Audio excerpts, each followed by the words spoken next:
This week's Parsha is Parshas Devarim. We begin the final book of the Torah, and this Parsha always falls out at the same time every year, which is right before Tisha B'Av. Interestingly enough, this Parsha and a couple of other places in Tanakh share exactly one word in common, which we're going to focus on today. And that word is Eicha. How could it be? And it's asked in three different ways.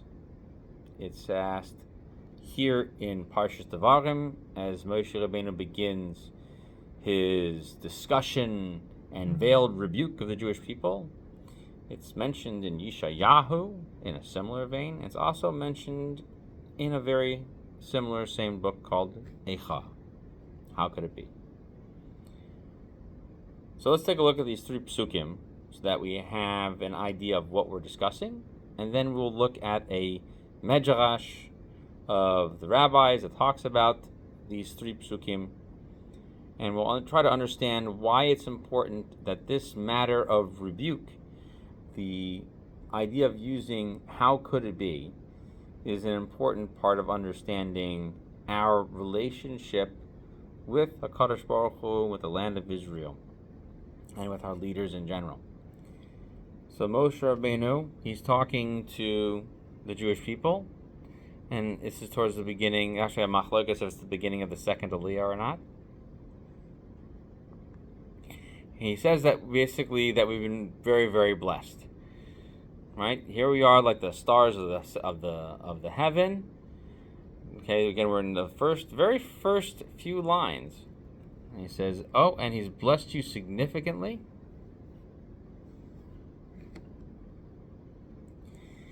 And then we come to this verse.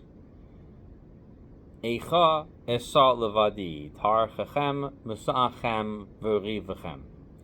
And many communities have the custom to read this with the trop of Eicha. Now,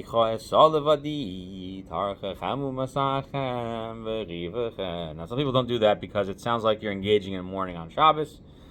I'm curious, you should take note of what your community does. This line of how is it possible for me to have borne all of the things that drag me down. So these words literally means the things that drag out, the tircha, the investment in the time. The mesachem, the burdens, the rivachem, and you're fighting. So here it is, you're great, but man, some things are just tough. This is not repeated until Yeshayahu in his opening remarks to the Jewish people. But he uses it differently. He's already begun the rebuke. He's already listed so many things that have gone wrong. He says, Eicha hayasal zona kira ne'amana. How far has the very trustworthy city wandered off? Okay, and he uses the word zona, which is a noun, which means they have become like an estranged woman, and a harlot is what this word is usually explained. It says, here it was, Malesi Mishpat Tzedek Yalin Ba. It was full of justice. The righteousness dwelled inside of it. And here they are spilling blood. The third mention of it is after the destruction of the temple. Yeshayahu lives many, many years before there's a destruction, and he's simply saying, this city needs to improve. And so, at the beginning of the book Eicha, it's interesting. It gets its own pause, a moment of reflection. It gets a pause after it. Eicha. There is a munach underneath it, and then there's followed up by a second munach before a revi'i. Eicha yashava vadad ha'ir rabasi am. Right, the city full of so many people. Hayasa ka'almana. And here we take another visual again. It's become bereft of its husband. It says here it was Rabasi B'Goyim Sarasi B'Medinais, the highest point amongst the nations, and here it is being taxed to death by them.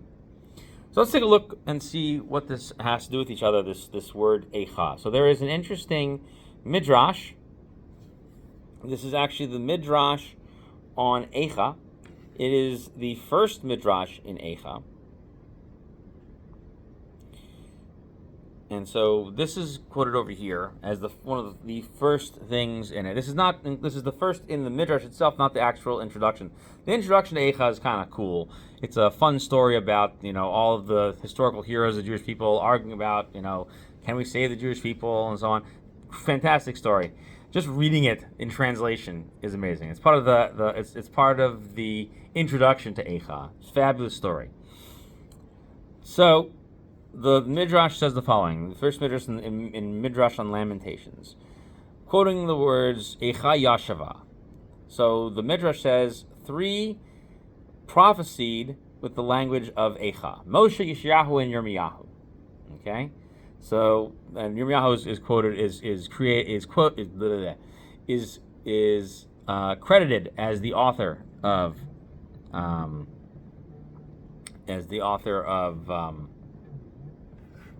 Eicha. So Moshe says Eicha Esalavadi, which we read. Yeshayahu says Eicha Haisalazona, and Yirmiyah says Eicha Yashava Vadad. Okay, so we went from how could I carry you my own, how you have strayed and become such like a harlot, and here you are sitting by yourself. So Rabbi Levi compared it to a certain matronisa or a matrona, right? A matron. Okay, matron, like a patron, is somebody who cares for somebody else. All right, when you have patronage of somebody, you are taking care of them. Very common for a wealthy person to take care of, let's say, an artist and so on, and to be the matron or the matrona. So that's the Latin word used over here, matrona. Okay, or if in some editions it says matronisa. She had 3 workers for her. So one of those workers saw her when she was at her highest point and at peace with herself. One used to see her and accompany her when she was all over the place, being driven all over the place.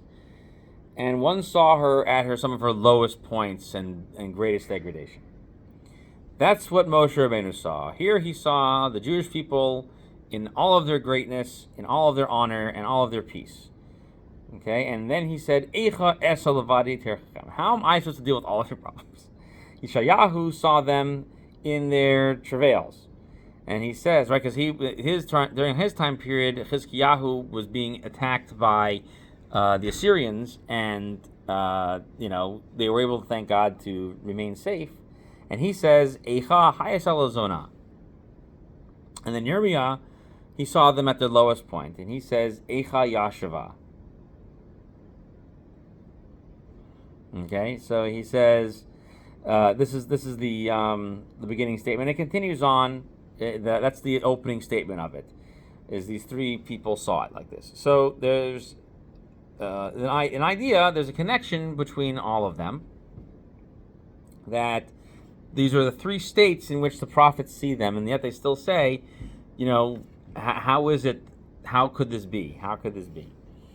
So there's an interesting commentary of the Chassam Sofer on this. And the Chassam Sofer says the following. So he quotes this. He says, 3 people open with the word Eicha.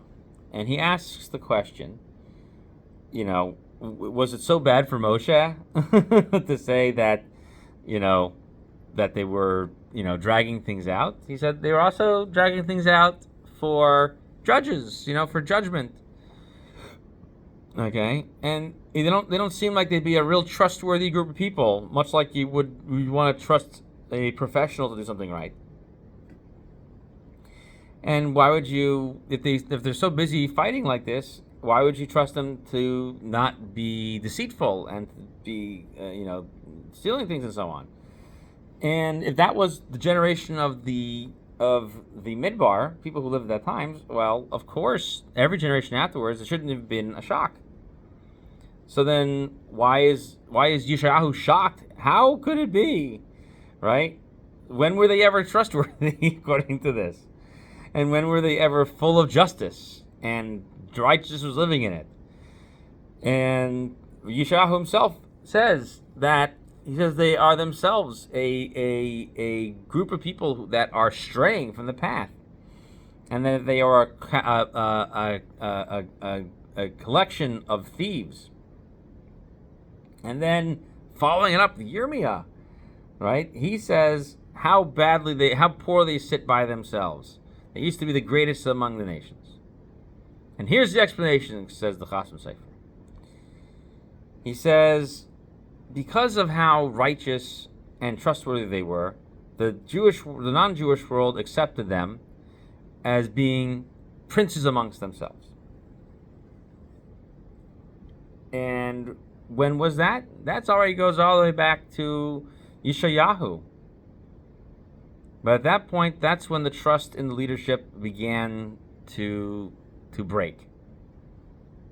However, this is still comparable to the case of that Matronisa that we were mentioning. Okay, so Moshe saw them when they were at their most peaceful.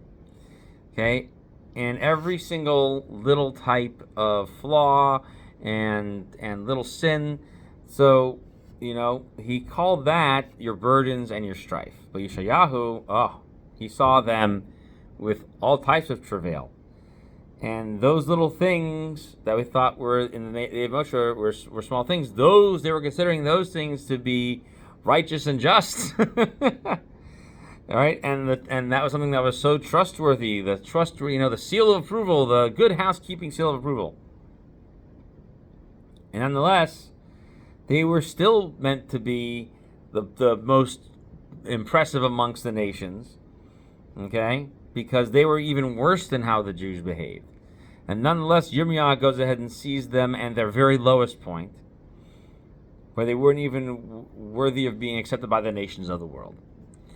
So in a sense, that is the message of Devarim. The message of Devarim is to open up the idea that by continuing to follow the Torah and to listen to our leaders in Torah and Masorah, that we will continue to occupy an important place amongst the non-Jewish world. Nowadays, it seems as if the Jewish people are trying constantly to convince the rest of the world that certain things are bad and certain things are good. And somehow we have to explain and justify that to them while they themselves debate what is considered right and just.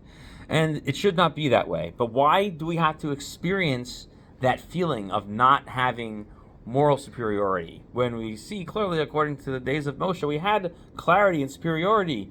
God tells Bilam, this is a righteous people. I will not touch them. Oh, let's put a little sin in them, Bilam says. Boop, put a little sin in there. Then what happens? Oh, the punishments of galore. And so too, with every single experience, Parshas Devarim is reminding us of things that happened not long before even the Sefer itself. And Hashem has given us tremendous blessings. The problem is that we don't look to see about all the little things that creep up and that create cracks. The little tiny fissures that become cracks, that begin to erode and break things down. They need to be addressed. They need to be fixed. And the Chasam Sofer is saying that that's why you have those three people who accompany you. Those who see you at your highest, those who see you as you begin to decline, and those who see you in your point of failure. And you can't always pull yourself out of it.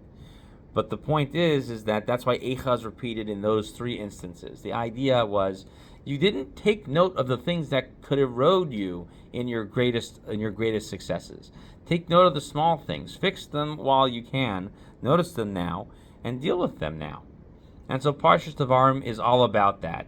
The blessings are great, but never ignore the fact that by learning Torah and by focusing on performance of mitzvos, that there's so much more that we can accomplish. There's so many great ways in which we can influence not only ourselves and our community, but the rest of the world. The world should see keeping Torah as the pinnacle of just achievement, the pinnacle of righteousness, as the pinnacle of right and just society.